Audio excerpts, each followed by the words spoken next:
Hey everybody. Guilt. I hope you're having a good evening. Boy, traffic sucks, doesn't it? It can be a pretty big burden if you're not careful. It can kind of get the best of you if you're not watching closely.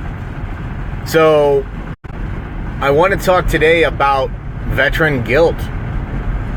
You know, a lot of veterans, I've touched on it a few times in a couple of podcasts, but a lot of veterans feel overwhelming amounts of responsibility for the things that are going wrong in their lives. They feel like it's completely their fault, and it may be true. It may be true, but one of the things that I have seen over and over again when I'm dealing with veterans who have PTSD or folks that are trying to work through this stuff, one of the things we see over and over again is this overwhelming, over-encompassing, just blanketed feeling of responsible, like I'm just a burden. That's how you feel. And even when you've done nothing wrong, like I can talk about times when with my wife where I'm talking with her and I'm like, "You mad at me?" She's like, "No, why would I be mad at you?" And I'm like, "I don't know, I just feel guilty." It's like I just feel like I'm, like I should be doing something. Because you wrap up a lot of your self-worth in a job or a career or that kind of stuff, and you forget what's important, for sure. I think if you ask the average active duty guy, I don't know, I'm sure he would probably admit very honestly that he spends and gives a lot more to the military than he should, and that his family should get more than he gives to the than he gives to them. And that's part of the sacrifice. In your mind, you can justify that sacrifice because you're like, well, I knew what I was getting into. I signed the paper. I knew what I was doing. I'm this is part of the deal. Let's suffer through this is how you think. But then when you get out, it gets harder and harder and harder to manage, and you're all of a sudden not able to say that. I didn't sign on the dotted line for this, or did I? Like you just don't know. You don't think about it. It doesn't come into the equation. When you're trying to think about like, oh well, maybe I should join the military. Well, what if I get my leg blown off? Well, I'll get a job where my leg won't get blown off. I'll be a truck driver, they said. You know how many truck drivers get their legs blown off? Do you know how many truck drivers and fuelers and tankers and people that I've seen who really, really, really went through some terrible things and were not even infantry? Who told me when they went in, they were like, I tried to avoid the infantry, and then I got put on convoy missions, One of the things that Matt added here that I want to add to this podcast, he said, the second chakra is the water chakra. The body part is the genitals. This chakra deals with pleasure. It is blocked by guilt, and guilt is a painful external feeling of empathy for outward injury. Oh my goodness, this is a lot longer. I'm going to keep reading this. This is good stuff. For outward injury caused by one's own actions done to others. You cannot move through life without... Oh, this is good stuff. I'm not even going to read this. I want you guys to listen. If you're listening to this later, if you're coming back to this podcast, what you're going to want to do is go to the comment section and read the comments. This is good stuff. And I'm not going to muddle up this already muddled audio presentation with... it's still going. I don't want to read the comment because the comment's so amazing. I want it to stand alone. But it's just basically purge your attachment to the judgment of what you do or do not deserve. That's some good data right there. It's good stuff. Great comments. I appreciate that. It's probably Matt chiming in right there as Veterans for Natural Rights. But listen, guys, listen. If you've done reprehensible things, if you've done stuff, and girls, and Z, whichever identity you identify as, I'm joking, sort of, to a degree. If you have dealt with guilt and you've done things that you feel like were bad or worthy of feeling guilty, all right, well, feel that way and keep feeling that way. And then at the end of a period of time that you decide, look at the results. Look at the results and say, now, was that the best course of action? Are the results... Again, I want to go back to what I said. I'm not a pragmatist in most things. Like, but I am in other things where it matters. So I guess, in this context, is pragmatism helpful? I don't know. Is it good to let go of self-hatred and guilt? Yes. Is it good to let go of it no matter the results? I think so. I do. I think so. Now, I don't know. I mean, like, if the results are like, immediate psychosis, I don't know that that's a good thing. But there'd be no way for you to actually tell that. There's no way you could for sure say, if I let go of this guilt, something bad's going to happen. I mean, there's no way you could say that. In fact, I don't think that there's any way that you yourself could effectively know that. I don't think anybody could tell that. I don't think that's something that people can know. I don't. And so, looking at guilt in the context of combat, right? Guys that do things in combat that they feel bad about, that's important to discuss. You need to air those things out with your spouse or with your counselor or with your homies on a mountain hike. You need to get that stuff out of your noggin space, because I'm telling you now, that noggin space can get really, really cluttered. It can get really distracting, It can become a thing. It can actually lead you down places of self-harm. We just lost a brother in arms, a dude, a homie, veteran, killed himself just recently. Somebody that a lot of us know, or knew of, or had interactions with in some capacity. It's just real when it kind of touches home a little bit more. But that's not even the worst of it. I mean, there are still hundreds of thousands of veterans in the Metro Omaha area, I'm sure, who are just as susceptible to suicide as the dude that just decided to end his own life recently, right? In Oregon. We've got to do something about it. We can't just keep going and pretending like it's going to be all right. You can't just keep working your stupid job thinking that that's fulfillment, man. It's not. That's dumb. Don't think that way. Tim, you can't tell people how to think. You can't tell people that's dumb. I can. But I have to be ready and prepared for the repercussions. You see, that's where I think a lot of Christians get it really twisted and confused, because a lot of them say, don't judge. Don't judge me. Judge not, But if you really look at the Bible, it actually talks more about judging with righteousness. What does that mean? Well, using the right measure to judge. Using the right stick. Now, if you're not religious, that's fine. Don't freak out and get your panties in a twist. I'm just saying, for real, that it really matters how we look at things. It really does. So when we judge someone or something, ensure that we're judging correctly and that we are willing ourselves to be judged by the very same measure. That's what I view it as. If I'm willing to be judged by the same measure as the stick that I'm using to measure other people, then I think it makes it a little bit different.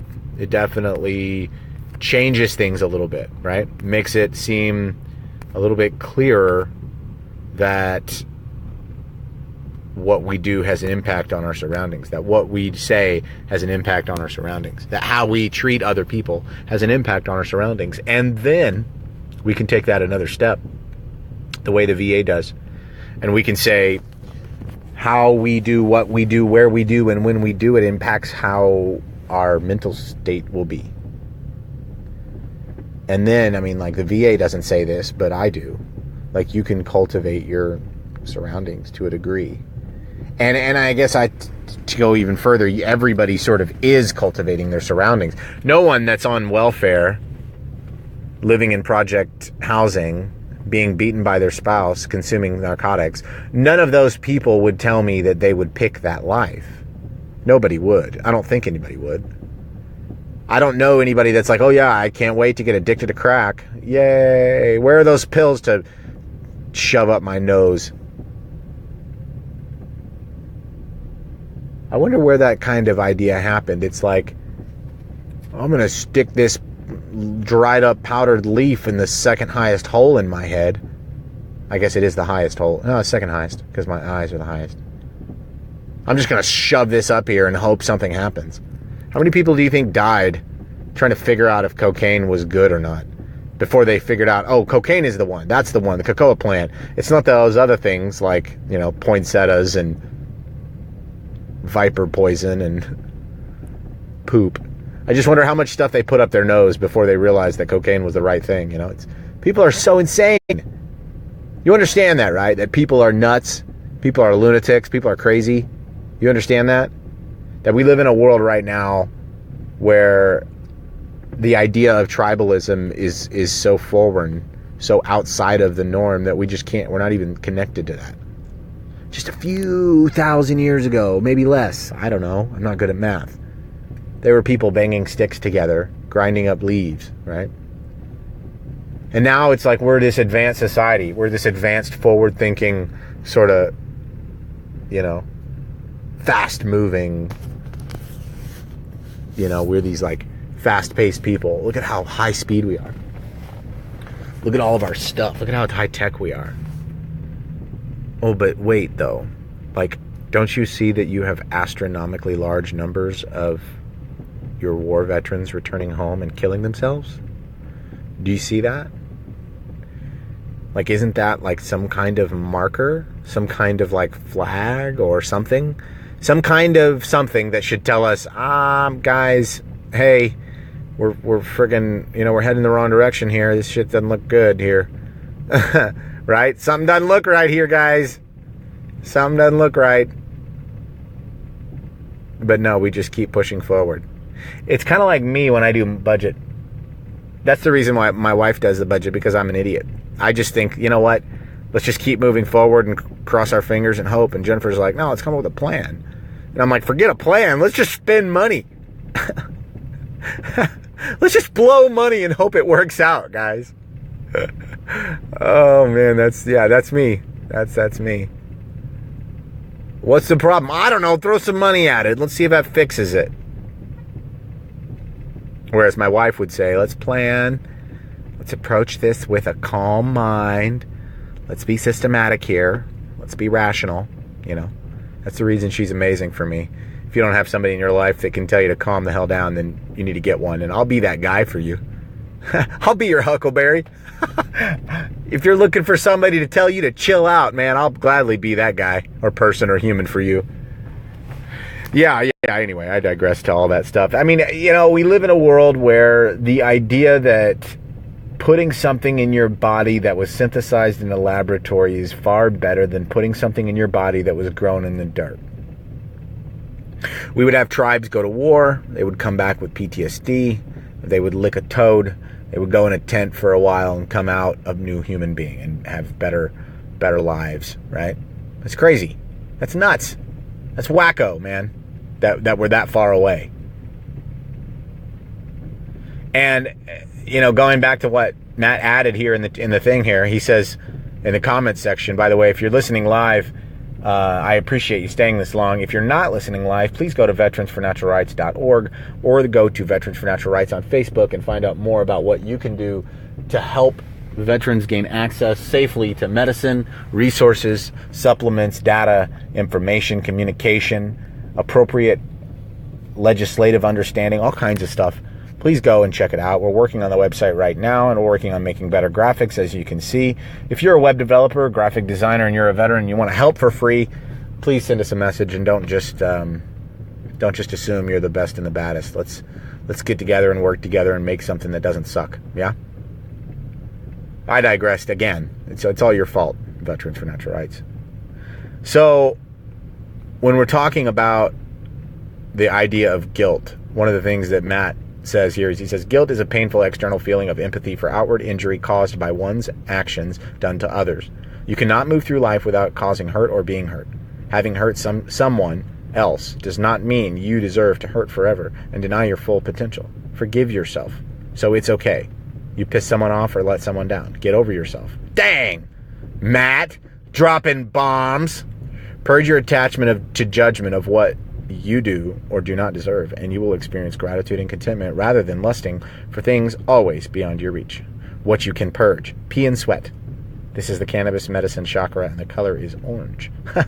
What you can purge is pee and sweat. It's good stuff. It's true. That's interesting, man.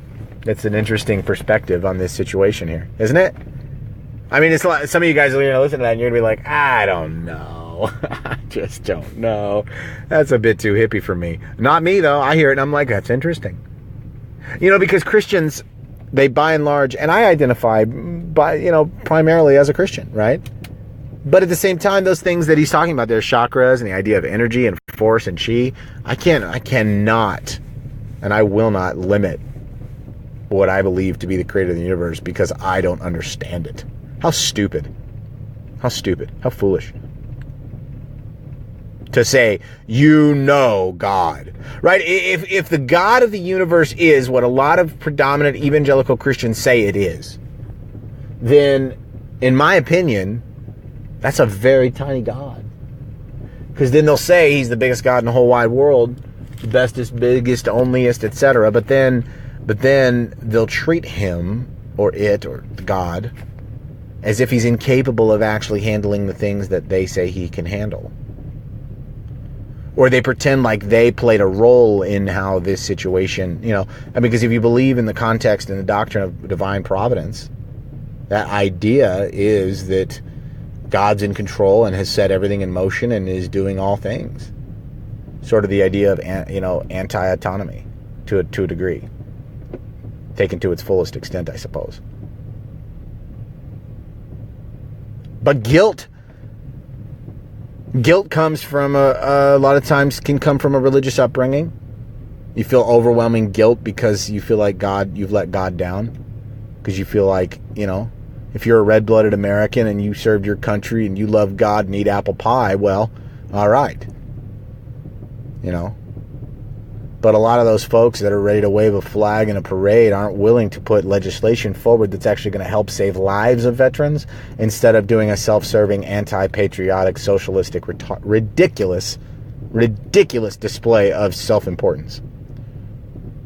Tim, did you just piss on veterans parades? You better believe I did. I think that's foolishness. No, but Tim, it's raising awareness. You don't understand. Okay, cool. Then let's get involved. Sure. But what are those parades saying when they're marching? Are they saying, veterans are killing themselves, da-da, veterans are killing themselves, da-da, they're consuming pills, da-da, veterans are killing themselves, da-da. Is that what they're saying? No. They're saying, yay, America, flag waving, yay, red, white, and blue, yay, yay, yay. America, America. That's what they're saying. Tim, you're just an iconoclast. You just want to piss on everything that's fun and good. Nope, that's not true. Celebrating veteran services is good. It's a good thing, man. Honoring people who decided to serve their country, that's also a good thing. Especially if they were honorable people. That's a good thing. But to pretend that your patriotism consists of waving a flag on the side of a parade or even in a parade, that's not enough, dude. That's not enough. It's a start, maybe. It's something to do. But I wonder if you've evaluated what to do and what not to do and have approached it from a position of pragmatism or right and wrong. Like, have you looked at the tactic of hiking or physical activity? Have you looked at that tactic and said, it's good and efficacious for me, or it is not good and efficacious for me? Either one, have you? And if the answer is no, then shut your mouth about natural therapy. Stop talking about it. You don't know. You don't. You have no idea what you're talking about. Well, yeah, you're just telling me I should go on a hike and stop taking pills and everything's going to be fine. No. And if you've been saying that, you haven't been listening long enough or closely enough. You should take notes. See, the thing is we're a little bit salty about this subject, you guys. We're a little bit edgy about this thing here. Just a touch. And I believe it's completely and 100% valid. Although I don't believe it's good to lose your temper and behave poorly. I do believe that an appropriate amount of emotional response as a result of these things is not outrageous at all. In fact, many people could use a bit of emotion in regards to this subject. Many people could use a stark reminder of what really is going on and what really is happening and how many veterans are really dying and how many people are really getting hurt. So, veteran, listen. You have a duty, you have a responsibility. You know what you're supposed to do. And if you don't, let us know. We want to help. The process is exceptionally difficult. It's so freaking hard. It's harder than anything you've ever done. So be ready, okay? But just know that it's not impossible and that you're not the first one to go through it, right? First time when I went to go get my tooth pulled, that's the first thing I thought was, man, I'm the first one to do this. I'm going to be one of those crazy cases that dies while getting tooth pulled. That's how I felt. Turns out I didn't die, and it wasn't special, and everything went precisely as they said, and everything was just fine. Turns out I was wrong. This body that I have, it has a desire to live and will make up things in order to convince itself to do things that will help itself to do what it thinks is going to live, to survive. Fight or flight is what it's sometimes called. Right? It's the that sort of unspoken thing inside of each and every one of us that sort of happens without our permission sometimes. And guilt can seem like one of those things. But know that it's not, and that it's a choice. Know that. Know it. You don't have to feel guilt. And if you feel guilt, and you allow yourself to feel that emotion, you also don't have to allow that emotion to negatively affect you outside of that permission-given moment. It's crazy. It's crazy.